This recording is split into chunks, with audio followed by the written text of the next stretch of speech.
I want people to get accustomed to and use because it gets you heard, it gets you liked, and it gets you listened to. I'm going to ask you one question before we break. Okay. If I said, hello, Brian, how are you? And I talk like this, and then I talk like, hi, Brian, how are you? Which one would you like? The second voice. Why? It's a lot more pleasant to listen to. So you're saying a voice can get you heard, liked, and listened to. Yes. But up to 33 years of age, you never worked on your voice. I never thought about it. You never thought about it. What are you going to tell that audience then? Think about it. What are they going to think about? They're saying you're a shill of some kind. You came on the show and we did this before. Did we ever meet before on this? No, we didn't. Tell that audience that. We never met before. Change your voice. So you changed it immediately, just coming on the set, and I never worked with you before and I never met you before. Yes. We've been doing this before. What do people think? What do you think they think of the change for the better voice? Somehow we're playing games here? I hope not. But they think that. Would you think that if you were just watching the show? Possibly. Say right. Right. Right. Right. Use the mantra word. Right. Really. Go. When you do that, you get your voice focused. People don't believe that they can change their voice for the better. 1, 2, 3. What would you tell them? They can change their voice and make themselves more positive and more presentable. You sound fantastic. How did you say that in the old voice? Say the same thing in the old voice. They sound presentable. You can't change. Correct. You've already changed to a new voice, and you can't go back to the other voice right now. Is that correct? That's correct. Are you going to remember that? I hope so. All right. Ladies and gentlemen, I want to thank Brian for joining with me. We're going to have another young man come onto the set in just a moment. Change your voice, change your life. Is it possible? He's going to unhook himself, and we're going to get another young man to join with us. What I'm trying to tell you is that you can do lots of things for your voice. You can improve it, 1, 2, 3. It's easy enough to get a changed voice, and you can do that without a great deal of angst. Do you know what the word angst is? It means tension and pressure and concern and anxiety. We have been down the road with big words. Newspapers, the newspaper people love to put words like oxymoron and epiphany. Oxymoron means a contradiction in terms, and epiphany means the moment of truth. We don't simplify in our society. We don't use the simple words. We use the more involved, convoluted terms. I like to simplify. I work with the voice on a direct basis and simplify it to show that you can change in a matter of seconds. People realize that. I teach for UCLA and I teach for the learning addicts, and I show people how to get a better, more effective voice. I'm going to show you how we can do this on another in-studio guest. Your name, sir? My name is Jim. Jim, have we ever worked on your voice before? No, we haven't. What do you do? Right now I'm an intern here at Century Cable, and I'm a student, a television student. So we garnered you into the studio. That's right. Do you feel... Kicking and screaming. Yeah, you've heard the changes of voice here. Yes, I have. And were these people real, or are they... They are real people. They are real people. And there were real changes. There were real changes. 1, 2, 3. One after the other. Very impressive. Right. Is the fact that it's impressive, or is it simple when you see what I'm doing? I don't know. I haven't been sitting in this chair for this experiment yet, so I'll tell you when I'm done. But you heard the others. I did. Do you want to make that last call? I'm willing, yes. To your lawyer before we change?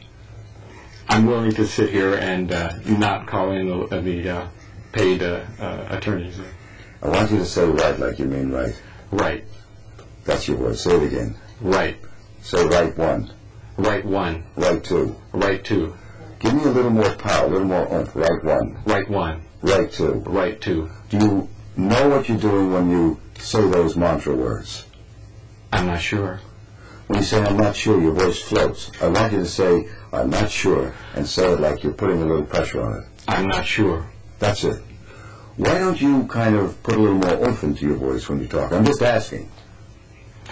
For one thing, we're very close together, and so I feel I should not be quite as loud as I might. I have a good playground voice, but we're so close together. So you feel that it's an image, actually, you're talking about. You feel that you want an intimate, confidential voice. You don't want to be aggressive or overbearing. And you feel with this other voice that you might be. Depending on the situation, but yes, as close as we are now with such silence in the room, I feel I shouldn't be too loud. Okay, I want you to say right again. Right. Now, when you say right, you feel you're loud. It's louder than I've been talking. You feel it's too loud for the positioning that we have. I'm not sure. I'm willing to experiment. Okay, let's try it. Say right one. Right one. I want you to count 1 to 5 with that voice. 1, 2, 3, 4, 5. That's perfectly normal, and I'm going to tell the audience. It's perfectly normal, and I'm asking you to agree or disagree. If you find what I'm saying is accurate, write in, tell the studio, hey, this young man, what's your first name? Jim. Jim. Jim is perfectly normal with his voice. Write into the studio and affirm what's happening here, so that the people, when they change their voice, get your affirmation, get your backup. They're still a little wary of what's happening. You think you're loud now with that voice. It's a little louder than I started with. A little louder, but you feel it's too loud for the positioning that we have. Well, also, I'm interested. I saw one of your other programs, so I'm trying to follow your directions. So I'm not, when I first started, I wasn't sure if I was loud enough, and so I'm just sort of feeling my way, I guess. This voice sounds louder than you normally talk. Probably so, yeah. Would you characterize it as being loud? No. Would you characterize it as being overbearing or aggressive in the condition and the position that we have? The tone of voice I'm trying to use. Yeah, and I would say assertive. Assertive. I would say no. I would say it's very, very appropriate. Well, that's nice to hear. Now you're going back to the other voice. You're saying, in that other voice, do you understand what I'm saying? You're letting your voice float. And I'm going to ask the audience, ladies and gentlemen, do you let your voice float? Do you let it float up there? And then when you talk this way, you feel you're overbearing, aggressive, assertive, and it's not you. If I were to say I'm Patrick Stewart, and I'm not Patrick Stewart, playing Captain Picard, do you feel that he seems or feels to be overbearing or aggressive? People love the voice. They love Roger Moore playing 007. The women go gaga. They have excellent voices. But you do too. What I'm saying is, we all, ladies and gentlemen, and that's the premise of what I do, we all basically have star quality voice. We never take a single lesson on the speaking voice. We don't realize that it's there. We think it's very difficult to get that kind of voice, and I'm saying it's not mechanically. It's very easy to do with somebody competently directing you. The other factor that prevents you from changing is your voice image. The voice image is your concept of the sound itself. So Jim is talking to me pretty close, and he feels that he's loud, overbearing, in that sense that he's got too much volume. Do I have too much volume when I'm talking to you? I don't think so. So I don't think so? I don't think so. Right.